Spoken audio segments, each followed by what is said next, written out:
जय हिंद स्टूडेंट्स। आज এই ভিডিওখনত আমি ক্লাস 9 হিন্দি চতুৰ্থ পাঠটো চাম যাৰ নামটো আছে চিড়িয়া কি बच्ची। हाँ, लेसনৰ নামটো কি আছে चिड़िया की बच्ची। But before starting the class, welcome to my YouTube channel exam Jyoti and let's start the class with the first question। पहला क्वेश्चन है, सही विकल्प का चयन करो।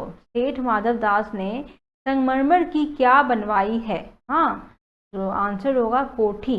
क्या होगा? कोठी। हाँ, सेठ माधव दास ने संगमरमर की कोठी बनवाई है। ओके, कोठी जस्ट कोठी वर्ड भी लिख सकते हैं या फिर पूरे सेंटेंस में भी आप आंसर दे सकते हैं कि सेठ माधव दास ने संगमरमर की, हाँ, क्या के जगह पर क्या दीजिएगा? कोठी। ओके, अब कोठी बनवाई है। ओके, नेक्स्ट क्वेश्चन, किसकी डाली पर एक चिड़िया आन बैठी? तो गुलाब की डाली पर एक चिड़िया आन बैठी। ओके, आप गुलाब भी ले सकते हैं या फिर गुलाब की डाली पर एक चिड़िया आन बैठी। ओके, नेक्स्ट, चिड़िया के पंख ऊपर से चमकदार और क्या थे? तो और स्याह थे। तो चिड़िया के पंख ऊपर से चमकदार भी थे और क्या थे? स्याह थे। ठीक है, मतलब रंग से जैसा लगा हुआ था। ठीक है, चिड़िया से बात करते करते सेठ ने एकाएक दबा दिया। क्या दबा दिया? तो बटन। ओके, नेक्स्ट, संक्षिप्त में उत्तर दो। सेठ माधव दास की अभिरुचियाँ, हाँ, अभिरुचियों के बारे में बताओ। तो सेठ माधव दास के पास धन दौलत की कोई कमी नहीं थी, इसीलिए वह चाहते थे वही जो वह चाहते थे। ठीक है, इसीलिए वह जो चाहते थे वही करते थे। मतलब उनके पास इतना पैसा था कि उन्हें मतलब किसी चीज़ के लिए सोचना नहीं पड़ता था। ठीक है, तो जो उनको इच्छा होता था वो सब वो करते थे। ठीक है, उन्होंने अपने अनुसार संगमरमर की नई कोठी बनवाई। ठीक है, रंग बिरंगे फूल पौधों से भरी बगीचे बनवाए। ठीक है, अगर उनके पास इतने पैसे थे तो उन्होंने क्या किया? संगमरमर मीन्स मार्बल, तो मार्बल की उन्होंने अपनी एक रूम बनवाई। रूम, कोठी मतलब क्या? कमरा, रूम। फिर बाद में उन्होंने बगीचा भी बनवाया। पैसे है तो क्या है, आराम से कुछ भी करवा सकते हैं कि नहीं। तो रंग बिरंगे फूल पौधों से भरी बगीचे बनवाए। ओके, उन्हें कोठी के बाहर चबूतरे पर तख्त डलवा कर रंगीन आसमान और प्रकृति की घटा, ओके, तो घटा होगा, छटा नहीं। ठीक है, प्रकृति की घटा, घ दीजिएगा, घटा को निहारना अच्छा लगता था और हुक्के को अपने मुंह में लिए अपने ही ख्यालों में सपनों की भारी संध्या का समय गुजार देना उनकी अभिरुचि रही है। ठीक है, तो इस तरह से उन्होंने अपने लिए पूरा जुगाड़ करवा लिया था। उन्हें कैसे शाम को अपना समय बिताना है, सिंस उनके पास पैसे हैं तो कोई टेंशन ही नहीं है। ओके, आराम से जब कमरा बनवा लिए, बगीचा बनवा लिए, है ना। नेक्स्ट क्वेश्चन है, शाम के समय सेठ माधव दास क्या क्या करते हैं? तो शाम के समय सेठ माधव दास कोठी के बाहर चबूतरे पर तख्त डलवा कर मसनद, ओके, सो यहाँ पे जो मैंने छठा को मैंने आपको घटा लिखने को कहा था वो आप छठा ही लिखिएगा। ठीक है, क्योंकि छठा एक वर्ड है जिसका अर्थ है शेड, यानी कि छाँव। ठीक है, तो प्रकृति की छाँव में, हाँ, आप यहाँ पे छाँव भी लिख सकते हैं या प्रकृति की छठा भी लिख सकते हैं। ओके, तो उन्हें कोठी के बाहर चबूतरे पर तख्त डलवा कर रंगीन आसमान और प्रकृति की छटा, ओके, वो निहारना, छटा या छाँव, ओके, दोनों सेम मीनिंग है। छटा दे सकते हैं, छटा की सॉरी, छटा को निहारना अच्छा लगता था और हुक्के को अपने मुंह में लिए अपने ही ख्यालों में सपनों की भांति संध्या का समय गुजार देना उनकी अभिरुचि रही है। ठीक है, और शाम के समय सेठ माधव दास क्या क्या करते थे? तो इसका आंसर होगा, शाम के समय सेठ माधव दास कोठी के बाहर चबूतरे पर तख्त डलवाकर मसनद, ओके, मसनद के सहारे बगीचे, ये क्या होगा? बगीचे। ठीक है, बगीचे का स्पेलिंग रॉन्ग हो गया है, आप थोड़ा ठीक कर दीजिएगा, बगीचे। ओके, तो वह बगीचे पर बैठे रंग बिरंगे आसमान की ओर देखना, साथ ही प्रकृति की छटा को भी निहारते हैं और फर्शी हुक्के की सटक को मुंह में दिए ख्याल ही ख्याल में संध्या को सपनों की भांति गुजार देते हैं। ठीक है, तो ये आंसर आप एज इट इज़ ऐसे लिखिएगा। ठीक है, क्योंकि बहुत अच्छे से मैंने आपको बना कर दिया है, तो देखिएगा। और जब लिखेंगे तो आप ध्यान दीजिएगा कि आपका स्पेलिंग्स मिस्टेक ना हो, क्योंकि स्पेलिंग्स बहुत इंपॉर्टेंट है। अगर थोड़ा भी रॉन्ग होगा तो आपका मार्क्स कट जाएगा। ठीक है, तो शाम के समय सेठ माधव दास कोठी के बाहर चबूतरे पर तख्त डलवाकर मसनद के सहारे, ठीक है, किसके सहारे? मसनद के सहारे वह बगीचे पर बैठ रंग बिरंगे आसमान की ओर देखना, साथ ही प्रकृति की छटा को भी निहारते हैं और फर्शी हुक्के की सटक को मुंह में दिए ख्याल ही ख्याल में संध्या को सपनों की भांति गुजार देते हैं। उनके पास इतना टाइम है कि वो सोचते ही सोचते उनकी शाम का जो समय है ना ऐसे बीत जाता है। ठीक है, नेक्स्ट क्वेश्चन है, चिड़िया के रंग रूप के बारे में क्या जानते हो, लिखो। तो चिड़िया दिखने में बहुत छोटी और सुंदर थी। ठीक है, उसकी गर्दन लाल थी, गर्दन का कलर क्या था, रेड, लाल, और गुलाबी होते होते किनारों पर जरा जरा नीली पड़ गई थी। तो गुलाबी भी थी, ठीक है, और साइड साइड में किनारों पे क्या था, नीला रंग का भी आ जाता है थोड़ा थोड़ा। ठीक है, पंख ऊपर से चमकदार स्याह थे, शरीर पर चित्र विचित्र चित्रकारी थी, और शरीर पर बहुत ही टाइप्स के मतलब चित्रकारी बनी हुई थी। हाँ, नेक्स्ट, चिड़िया किस बात से डरी रही थी, चिड़िया को एक बात का डर था, तो क्या था। तो नन्ही चिड़िया जब अनजाने में सेठ माधवदास के बगीचे में जा पहुंची, तब माधवदास ने चिड़िया को कैद करने के लिए नौकर द्वारा उसे पकड़वाना चाहा। ठीक है, एक साथ दीजिएगा, पकड़वाना चाहा, पर वह नौकर के हाथ से बच निकली। इसी बात से चिड़िया डरी रही थी। ठीक है, डरी रही थी, मतलब उसे किस बात का डर था, क्योंकि उसे डर था कि माधवदास ने जो नौकर को बुलवाया था उसे कैद करने के लिए, तो उसे उस बात का डर था कि कहीं वो पकड़ा ना जाए, बट वो फाइनली उससे बच निकली। ठीक है, तो इसी बात का डर था। तू सोना नहीं जानती, सोना उसी की जगत को तृष्णा है, तो आशय स्पष्ट करो। ये जो लाइन है इसका आशय स्पष्ट करने को कहा गया है। तो इसका आशय यह है कि कई कोशिश करने के बावजूद जब चिड़िया माधवदास की बातों में नहीं आती है, तब माधवदास उसे सोने का प्रलोभन देता है और उसे समझाने की कोशिश करता है कि इस सोने को पाने के लिए हर कोई तरसता है। हाँ, पर कोमल प्राण चिड़िया को सेठ की कोई भी बात समझ नहीं आती। वह तो केवल अपनी माँ को जानती है, उसे केवल माँ का प्यार चाहिए, धन दौलत से उसे कोई लगाव नहीं है। मतलब इसमें क्या बोल रहे हैं कि जो चिड़िया है उससे सिर्फ अपनी माँ का प्यार उसके लिए ज़्यादा इम्पोर्टेंट है, उसे सोना पैसा गहना ये सबसे प्यार नहीं है। ठीक है, तो वो जो माधवदास है वो उससे बोल रहे हैं कि मैं तुम्हें सोने का लोभ दे रहा हूँ, तुम मेरे पास रहो, बट वो क्या कर रही है, उसे कुछ समझ नहीं आ रहा है, वो नहीं रहना चाहती है उनके पास, बल्कि वो कहाँ रहना चाहती है, अपने माँ के पास, क्योंकि उसे माँ का प्यार उसके लिए ज़्यादा इंपॉर्टेंट है। ठीक है, उसे चिड़िया को धन दौलत से कोई लगाव नहीं है। ओके, नेक्स्ट प्रश्नों के उत्तर दीजिए। किन बातों से ज्ञात होता है कि माधवदास का जीवन संपन्नता से भरा था, और किन बातों से ज्ञात होता है कि वह सुखी नहीं था। मतलब उसके पास पैसे थे, ठीक है, संपन्नता मतलब क्या, उसके पास सब कुछ है, स्टिल वो दुखी है, वो खुश नहीं है ना, वो सुखी नहीं है।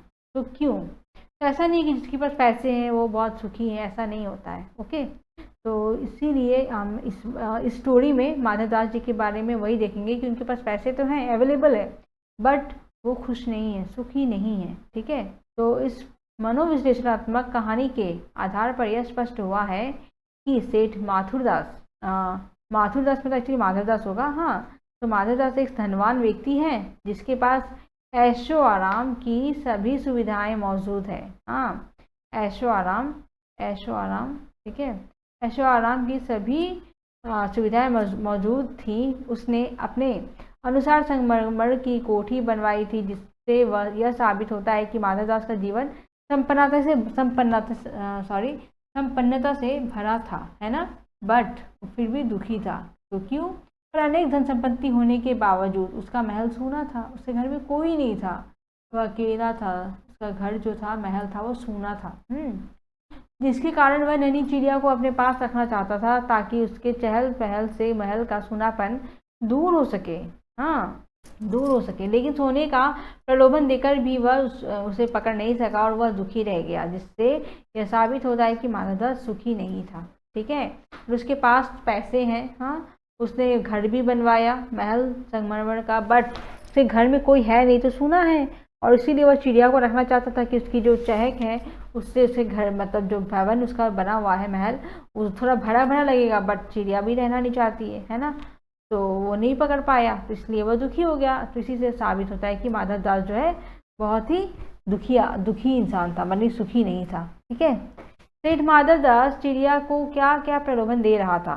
तो सेठ माधवदास चिड़िया को तरह तरह के प्रलोभन देकर अपने पास रखने का प्रयास करता है। माधवदास चिड़िया से कहता है कि वह उसके लिए सोने का पिंजरा बनवा देगा, फूलों से सजी बगीचा भी देगा, जिसमें रंग बिरंगे फूल उसके लिए हमेशा खिले रहेंगे। उसने यहाँ तक कहा कि वह उसके लिए पानी पीने की कटोरी भी सोने का बनवा देगा।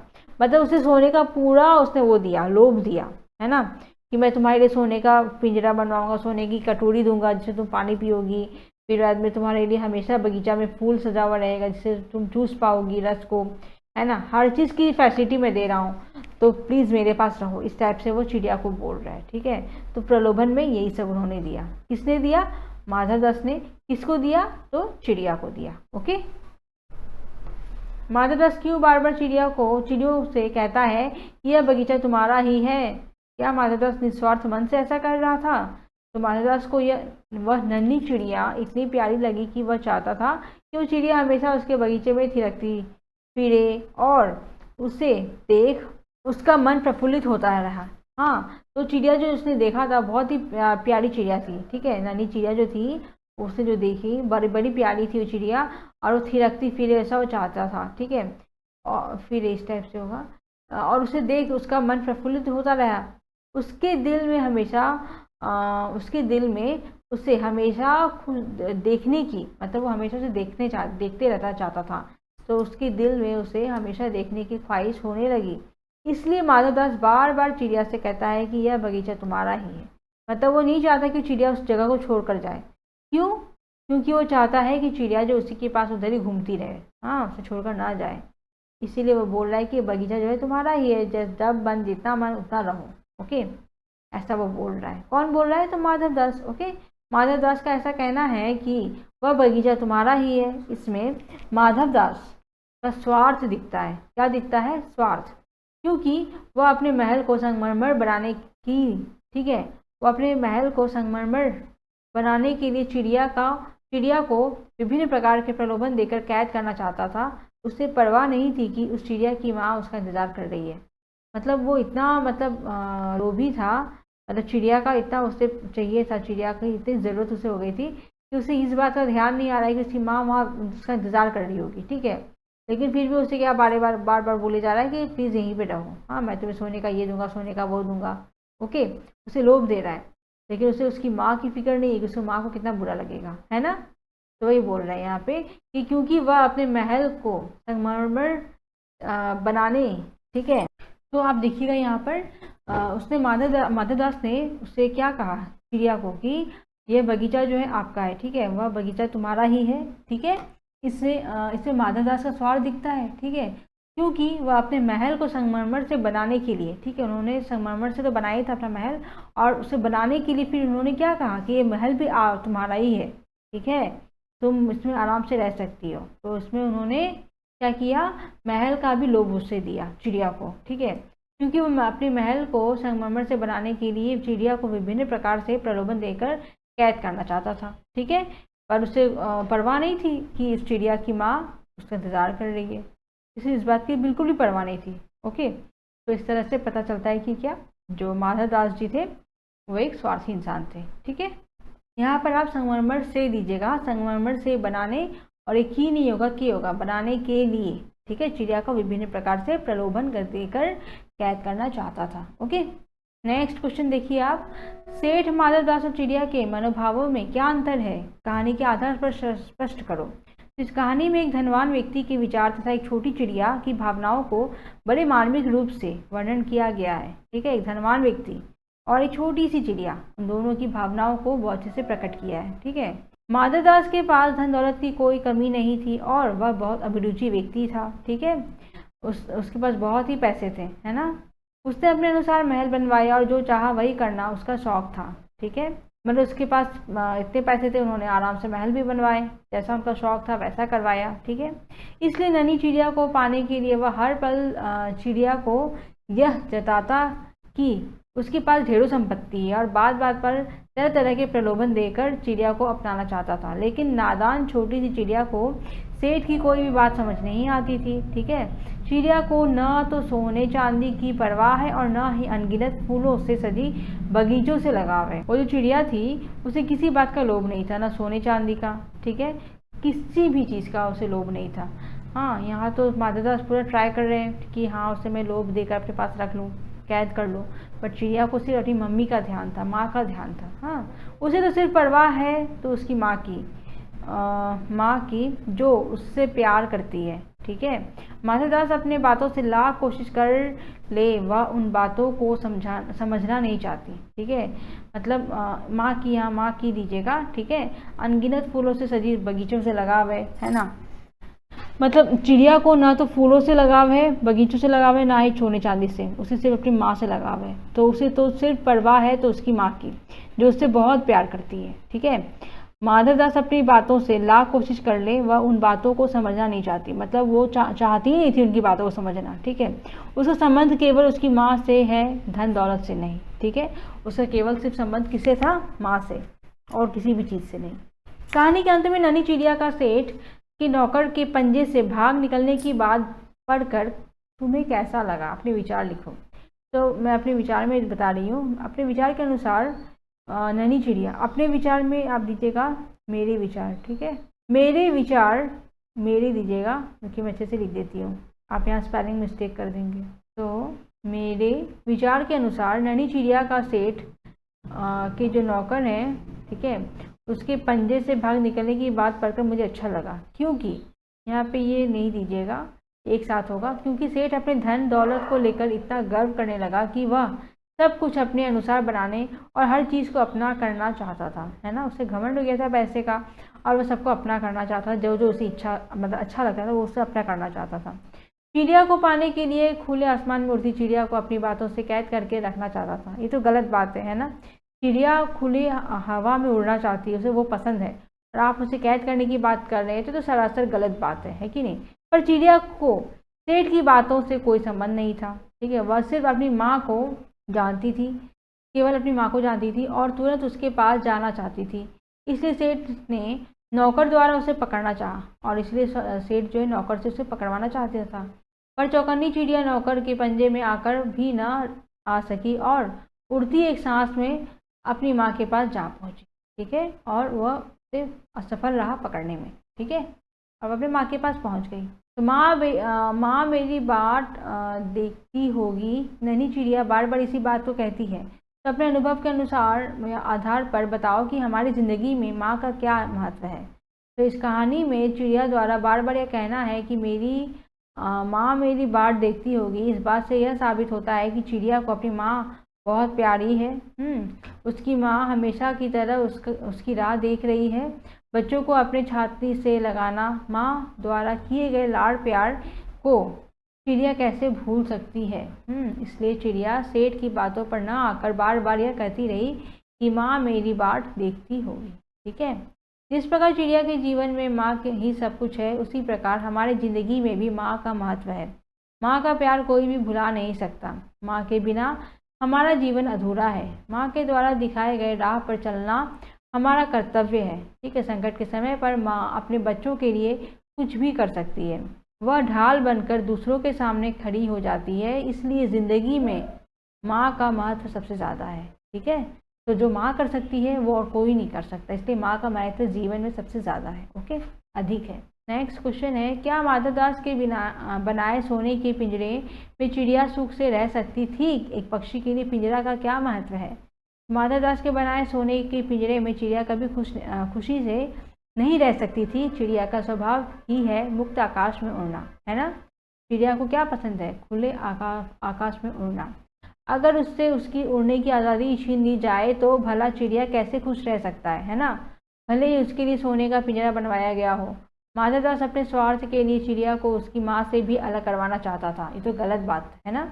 लेकिन चिड़िया को माधवदास द्वारा दिए गए प्रलोभन से कोई मतलब नहीं था, इसलिए वह अपनी माँ के पास चली गई। ठीक है, एक पक्षी के लिए पिंजरा जेल बराबर होता है कि नहीं। पिंजरा जो है जेल के बराबर होता है। पक्षी कभी नहीं चाहेगा कि वह पिंजरे में कैद रहे। हाँ, चिड़िया को अगर पिंजरे में कैद करके रखा जाए तो वह हमेशा दुखी ही रहेगा, कभी वो सुख नहीं रहेगा। हाँ, सुखी फील नहीं करेगा पिंजरे के अंदर।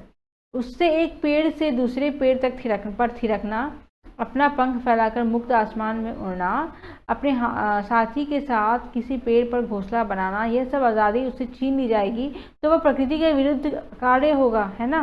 प्रकृति जो चाहती है वो वैसा करे तो उससे तो टोटली मतलब विपरीत हो जाएगा, है ना, जो कि गलत है। अतः किसी भी चिड़िए किसी को भी चिड़िए को कैद करना नहीं चाहिए। ओके, ये गलत बात है। तो हमारा ये आज का वीडियो का लास्ट क्वेश्चन था, और आशा करती हूँ आपको हमारा ये वीडियो पसंद आया होगा। ठीक है, अगर पसंद आया तो लाइक बटन प्रेस करिएगा और जितना हो सके शेयर करिएगा। एंड ऑफ कोर्स अगर सब्सक्राइब नहीं किया है तो सब्सक्राइब भी कर दीजिएगा हमारे चैनल यूट्यूब को, ओके, जो कि नाम है exam Jyoti. And thank you for watching. जय हिंद।